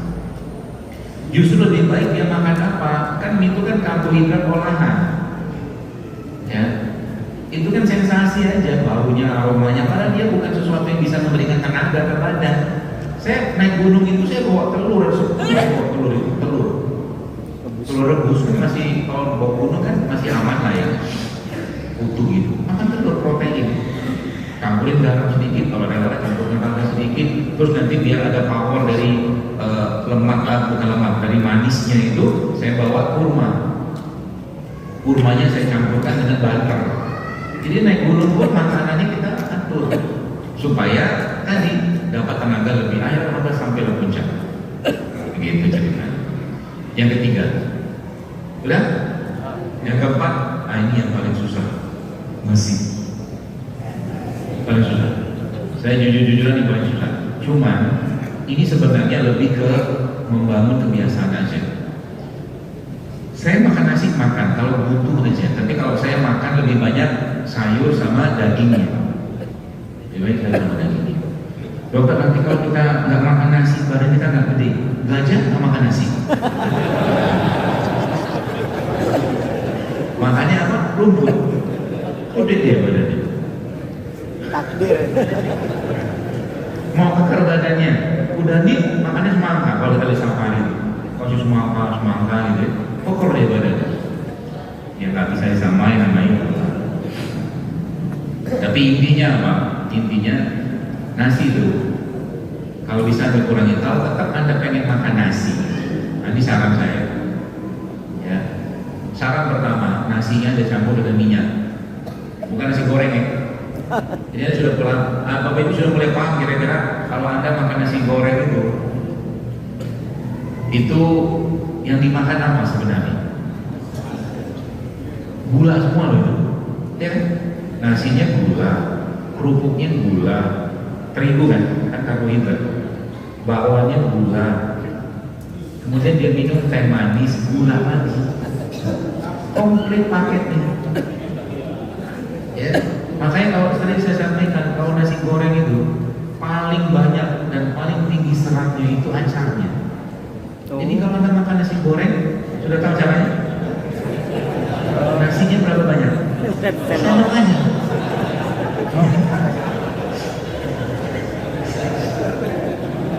Nasi sendok aja. Udah banyak-banyak. Sebab apa? Udah terbukti kan habis makan satu. Itu aja terus, nggak berubah-berubah. Sayang, tubuh kita itu tidak bisa terus-menerus kondisi gulanya naik. Kalau terus-menerus naik begitu bagus sekalian, lemah kita, lama-lama dia konslet. Namanya insulin itu konslet, pankreasnya konslet. Ya. Akhirnya masuk gula berapa banyak atau sedikit atau banyak nggak bisa olah lagi dia. Nah, itu maksudnya. Ini kenapa nggak banyak yang pulang sih? Bisa doang. Baik, nasi ya. Nah, tadi pertama kasih minyak apa? VCO misalkan. Jadi nanti kalau makan nasinya campur sama VCO. VCO tahu ya? Enggak. Dari kelapa. Nanti tanya yang umurnya 30-20 tahun. Itu VCO itu kelapa, air minyak kelapa, yang bening gitu loh Pak. Kalau di singkatannya virgin coconut oil, kalau singkat mah aneh, minyak kelapa perawan. Udah sebutnya VCO. Itu dari kelapa yang disuling, air apa santan disuling nanti jadi minyak. Nah, itu minyak yang sangat baik sebenarnya. Maka sama juga dengan tadi yang kelapa tadi itu ada rutin makan tiap hari, itu bagus banget. Udah benar sebenarnya kalau kita makan getuk itu dikasih kelapa, udah benar. Ya, jadi nanti dia karbonya itu nggak langsung melesat gula yang masuk atau gula yang beredar ke perut kita. Itu yang pertama. Jadi tetap makan nasi. Tapi kalau bisa kurangi nasinya. Jadi nanti banyakin apa? Lauknya. Jadi lauknya. Ya, ikannya, apa, dagingnya, kaldunya, tempenya banyakin aja. Ya. Kemudian dikasih apa lagi supaya nasi tadi itu berserat? Kasih biji-bijian. Ya. Kacang hijau, kacang merah, kacang kedelai. Ya, atau kalau nggak dikasih rempah-rempahan kayak contohnya apa? Ya dikasih serai kayak orang liwet gitu, nasi liwet gitu-gitu kan tidak begitu. Cuma nggak pakai santan. Ya, jadi nasinya dirempahin. Ya, itu yang kedua. Yang ketiga apa? Habis makan jalan. Jangan tidur. Habis makan jalan itu nanti mengurangi kadar gula yang melesat. Kalau kita banyak makan karbohidrat tadi. Ya. Yang keempat apa? Minum cuka. Cuka apel, cuka nanas, cuka madu. Ya mungkin 1 sendok teh gitu ya. Anda bagusnya ambil, masukin ke air kayak begini, terus diminum.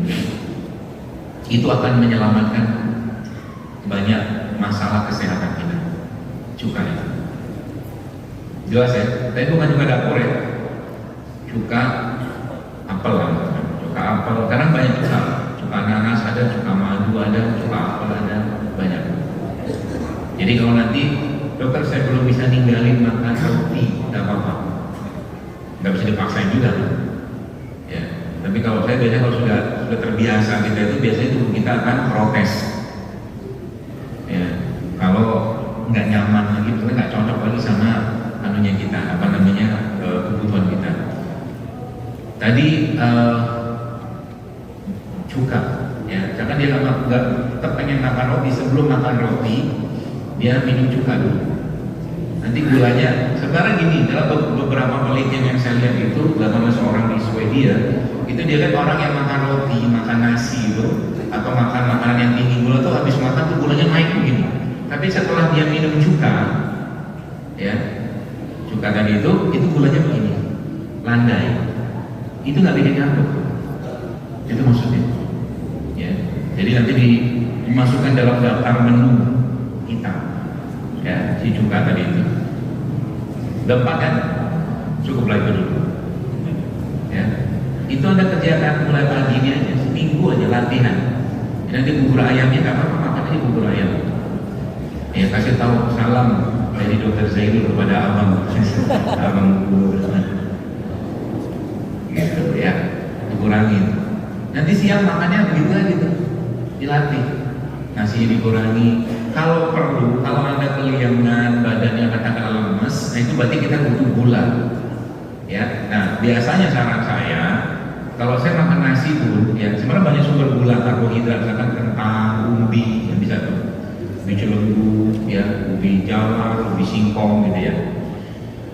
Nah itu apa tuh namanya? Kita makan tadi kalau butuh aja.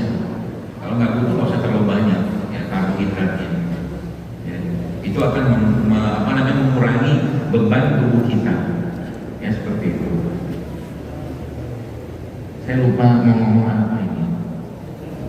Ya itu sudah tahu sudah dilihat lupa. Sampel. Itu, ini contohnya biji-bijian. Ini kalau ini kan mix fruit ya. Ada apa namanya almond. Almond ini kacang yang bikin terharu. Karena harganya mahal. Versi kita aja, versi rakyat ya banyak. Ya, kacang-kacang lokal loh. Ya. Atau ini tahu apa nih? Waduh. Ini apa ini? Hijau. Kalau nggak salah biji labu. Biji labu ini. Ya, labu karang kan hijau bijinya. Ini bisa dimakan semua ini. Ini camilan. Di camilan kita tuh hari-hari kayak gini nih, masya Allah sehat banget. Ya. Kayak begini nanti, nah, buah-buahan, jadi pagi-pagi dulu. Nanti Anda bisa posting itu. Ya, kirim ke saya di Instagram. Dokter, saya sudah mulai kembali di jalan yang benar. Sehari doang. Hah? Sehari doang. Sehari itu nggak apa-apa lah. Membahagiakan yang berbagi. Ini masa hari. Nanti kan doain gitu kan, semoga istiqomah, begitu saya doanya. Terus malaikat lewat, lihat kasihan, mau di istiqomah, kan didoakan amin gitu kan. Kita besok sama lagi, masya Allah. Ya, jadi kalau kita sehat terus kan, Allah senang dalam kita. Kan begitu hadisnya. Mukmin yang kuat jauh lebih cinta Allah daripada mukmin yang lemah. Gitu ya. Nah, lalu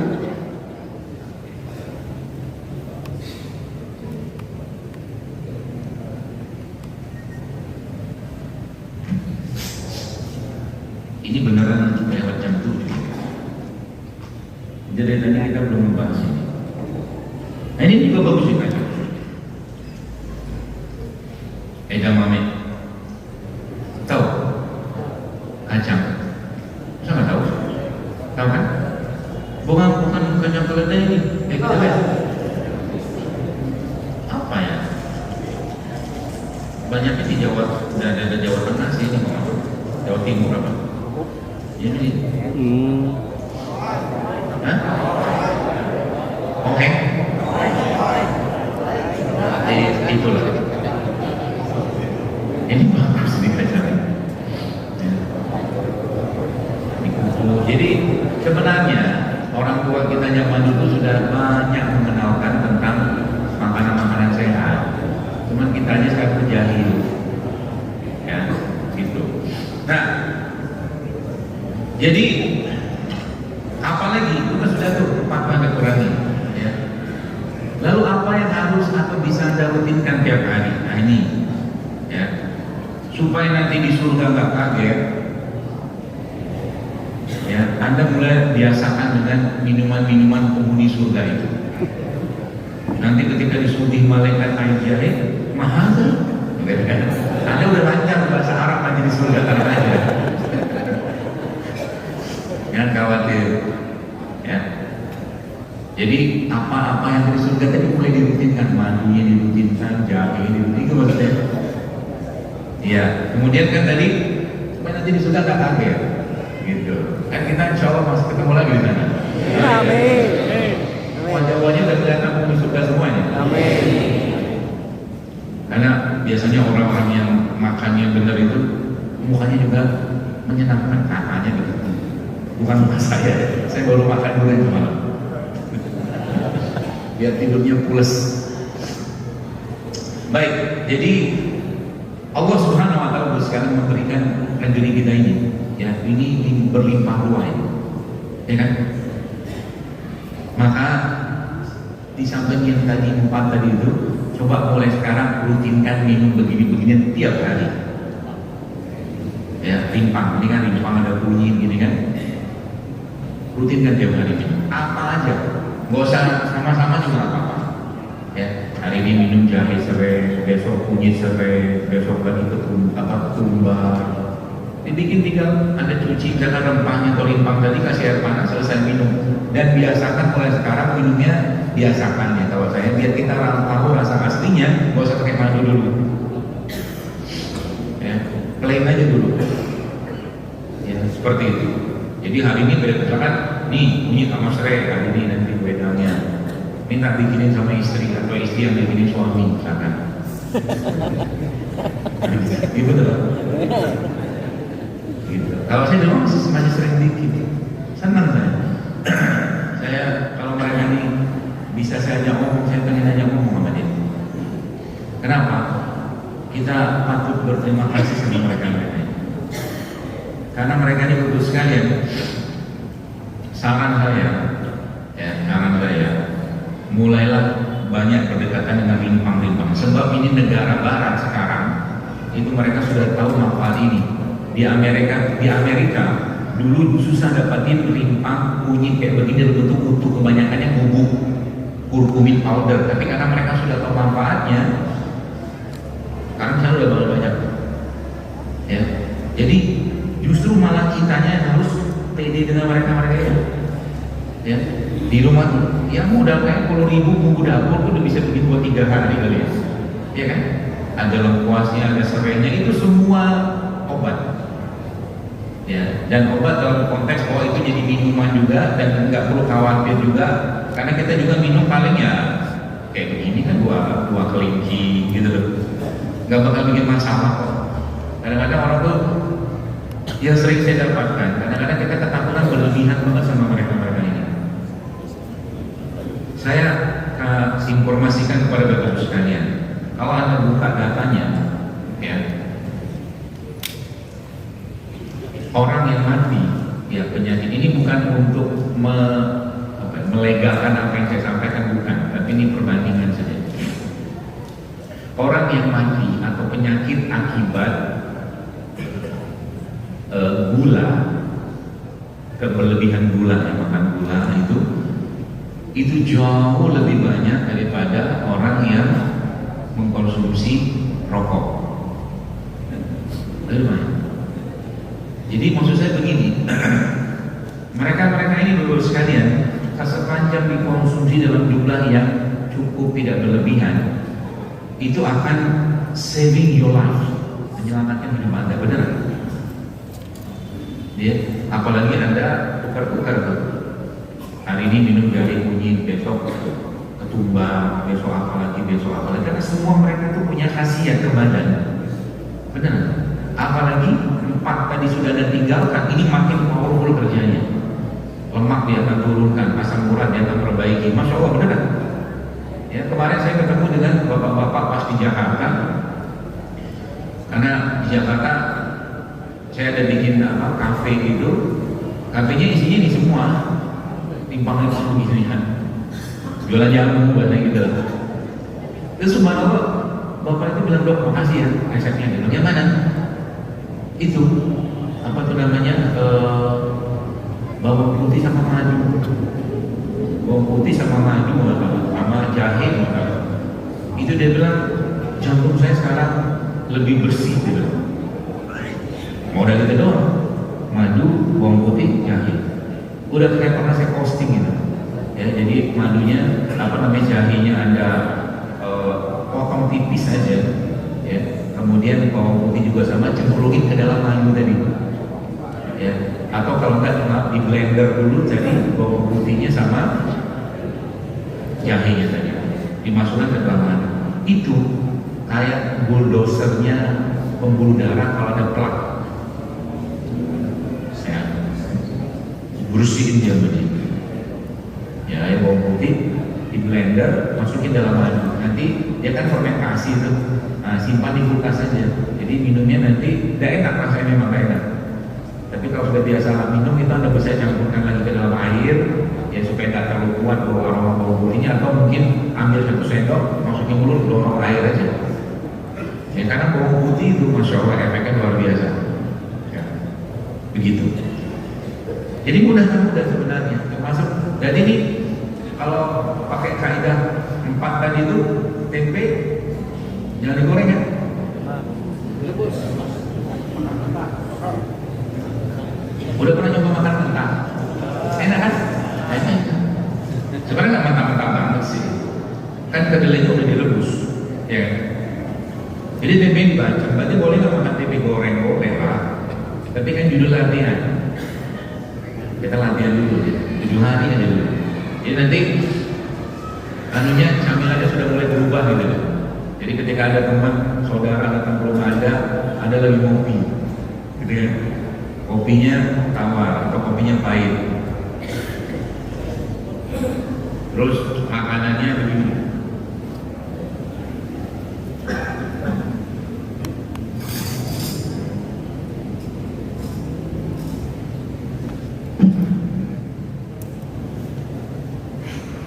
Saya memperagakan suasananya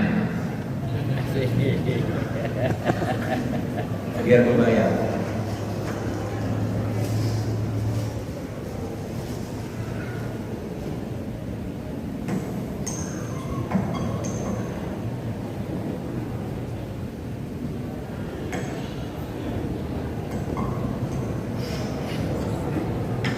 Terus kan ada yang ngetok pintu, ada lagi minum kopi. Ada teman datang, saudara datang, kalau Anda lagi makan tempe sama madu. Wih, camilan apa tuh? Ini pura-pura sandiwara ya. Tempe sama madu. Dapat dari mana infonya? Dari kajian Indonesia itu.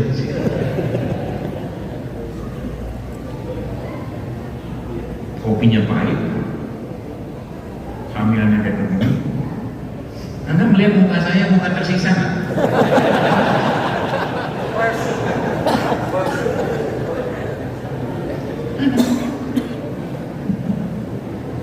Bapak mau coba? Antum aja. Ini. Saya ngomong begini bukan mengada-ada, memang enak. Cobain deh. Dan tolong menghadap mukanya ke sana. Biar mereka jangan tersiksa. Emang enak kok. Cemplungin aja penuh-penuh madunya. Makan yang ada madunya. Tuh.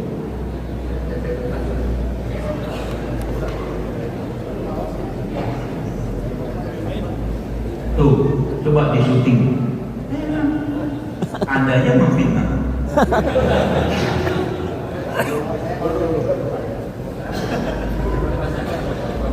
Apa? Pakai madu lebih enak. Madu kan? Ya, kamu belum ada jual ini. Tempe madu, banyak kan tempe goreng kan? Siapa tahu nanti ada yang punya gerobak jualan tempe madu. Itu peluang usaha baru.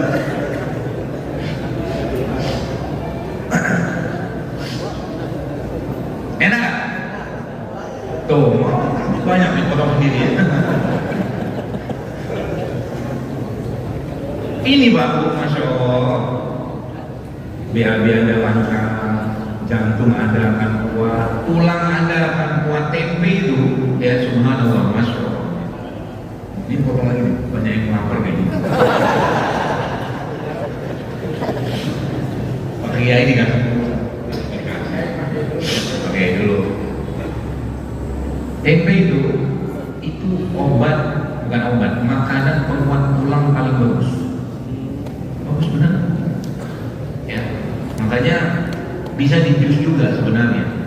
Jadi tempe kayak begitu, Bapak Ibu ambil air, masukin tempe secukupnya, kasih kurma sedikit, Kemudian boleh kasih madu juga boleh, sama kadang-kadang saya kasih jahe sedikit juga di blender bareng apa air jahe, itu buat tulang mantap.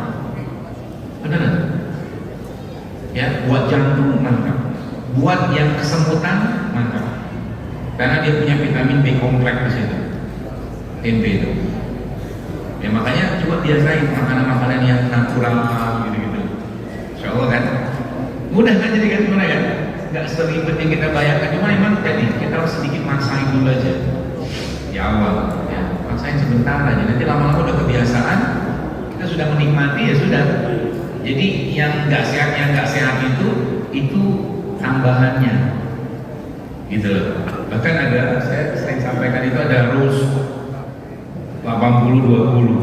Jadi 80% makanan yang masuk ke tubuh Anda itu makanan sehat, 20% silakan cheating Pak. Gak apa. Jadi nggak banyak cheatingnya kan, nggak banyak kita curi-curinya gitu. Itu insya Allah kan tetap enak badannya, tetap stabil ya, apa tuh namanya, kondisi badan segala macam begitu ya. Jadi tempe termasuk, kalau kita kan produk fermentasi Indonesia itu kan tempe. Nah kalau orang-orang Jepang kan ini miso. Ya, kalau di Korea kimchi namanya. Ya, kita tempe aja udah cukup. Beda nggak tahu sama tempe? Ya beda lah. Tahu kan lagi fermentasi. Ya, kalau tempe fermentasi. Ya, jadi tempe itu kadar kalsiumnya, kaliumnya, magnesiumnya semuanya meningkat setelah difermentasi. Masya Allah tempe. Jadi kita berterima kasih banget sama si raginya itu, Saccharomyces itu. Dia meningkatkan semua kadar nutrisi yang ada pada tempe atau kedelai. Ya, itu dahsyatnya Masya Allah tempe. Ya, mudah-mudahan nanti dibuat. Jadi mulai biasain aja, lama-lama kalau kita udah biasa, enak-enak aja. Ya, ada masalah. Dan bukan hal yang aneh gitu, nggak aneh menurut saya, makan aja. Jadi tempenya ketemu dengan madu, ya, seperti itu. Ya. Mudah-mudahan dapat pesannya ya, sekalian ya. Saya kalau Bapak Ibu tahu apa mood boosternya saya. Mood booster itu maksudnya yang penyemangat saya. Tiba-tiba ketemu orang, dokter makasih resepnya ya gitu. Pulang saya, kaki saya sekarang lebih enak. Itu aja mood booster saya. Ya, senang gitu. Dan ya apa namanya ya, ada beberapa teman-teman saya itu bahkan bukan orang yang katakanlah memang kecimpung dalam dunia khusus kesehatan seperti ini, dia kadang-kadang share aja tuh resep-resepnya. Terus Masya Allah ini tentunya semua karena Allah ya. Kita pengen orang sehat, kita pengen orang sembuh dari sakitnya dengan hal-hal yang mudah, murah meriah kayak gini. Ya, maunya begitu. Ya, jadi mudah-mudahan ya apa yang saya sampaikan ini Bapak Ibu bisa terapkan. Ya, dan tentunya kita terus berdoa pada Allah Subhanahu Wa Taala agar kita diberi kesehatan, ya, kesehatan yang semakin membuat kita lebih taat pada Allah. Itu yang paling penting. Ya. Karena kalau sehat tidak membuat kita lebih taat, maka mungkin sakit lebih baik untuk kita. Ya kan? Jadi sudah kaki masih kuat, bangun malam susah, mulut masih bisa mengeluarkan suara, baca Quran susah. Nanti lama-lama Allah tegur saya. Ya, itu pesannya sebenarnya. Ya. Dan Allah memberikan mereka-mereka ini buat sekalian ya, barang-barang ini produk-produk ciptaan Allah badannya. Ini semuanya untuk kebutuhan kita. Ya, makanlah sesuai dengan aslinya. Kelapa, air kelapa, ini air yang sangat terbaik, yang bagus banget untuk membersihkan sampah-sampah dalam tubuh kita. Ya, sehingga yang minum air kelapa, jangan aneh-aneh. Kelapa rasa vanila, aneh kan? Sekarang itu belum ada, saya belum pernah lihat. Ini peluang usaha kalau mau bikin. Nanti kalau ada, undang saya datang. Kelapa dengan varian natural. Contoh nih ya, Nih minum kelapa. Minum kelapa di bapaknya. Terus di situ dimasukin madu, dimasukin air kunyit, dimasukin air jahe. Nanti varian berikutnya lain lagi tuh, dimasukin serai gitu. Ini natural semua flavornya, bayangkan. Belum ada yang bikin. Seru kan? Makanya sering saya bilang kalau pas apalagi saya kajian-kajian di masjid yang sudah terkondisikan gitu kan, seringnya atau saya minta ada bazar sehat, jadi kita kenalin ke makanan-makanan itu sehingga generasi ke depan tuh jangan nggak jadi generasi yang ngantukan, penyakitan, yang laki-laki bener-bener jadi laki-laki, yang perempuan bener-bener jadi perempuan. Sekarang kan kebalik seperti itu. Begitu Bapak sekalian, saya kira mungkin cukup yang bisa sampaikan, mudah-mudahan bermanfaat dan nggak usah tanya jawab lah ya. Udah banyak sebenarnya. Nanti mudah-mudahan kita bisa kemana?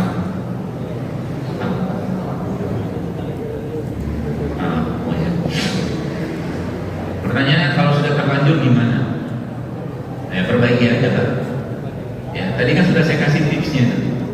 Ya, tubuh kita itu Bapak Ibu sekalian bisa memperbaiki dirinya sendiri, ya, Anda memperbanyak puasa, mengerjakan yang tadi 4 yang saya sampaikan tadi itu jangan recovery sendiri.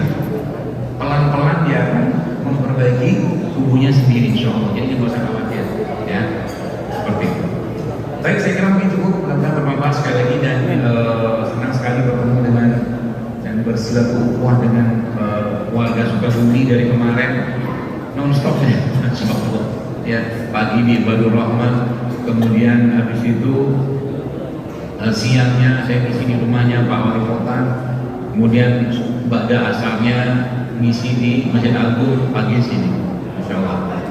Mudah-mudahan Bapak Ibu semua diberi kesehatan enggak, ya, disembuhkan Allah dari segala penyakit, ya, yang berhutang semoga Allah bebaskan hutangnya, yang belum haji semoga dimudahkan hajinya, yang belum umroh semoga dimudahkan umrohnya, yang belum punya jodoh semoga diberikan jodoh, yang belum punya keturunan diberikan keturunan, yang lagi masalah kehidupannya dimudahkan urusan kehidupannya, yang lagi susah rezekinya dimudahkan Allah rezekinya, dan yang paling penting semoga Allah tambahkan kenikmatan dalam semua ketaatan kita kepada Allah Subhanahu wa Ta'ala. Semoga Allah wafatkan kita semua dalam husnul khotimah, dalam keadaan kita bisa menyebut nama Allah atau membaca kitab Allah, dan semoga Allah hubungkan kita kembali dengan orang-orang kita cintai, orang tua kita, ya, bapak ibu kita, anak, istri, suami kita, ya, dan tentunya bersama Rasulullah SAW nanti di surga Firdaus ya Allah tanpa hisab dan tanpa azab.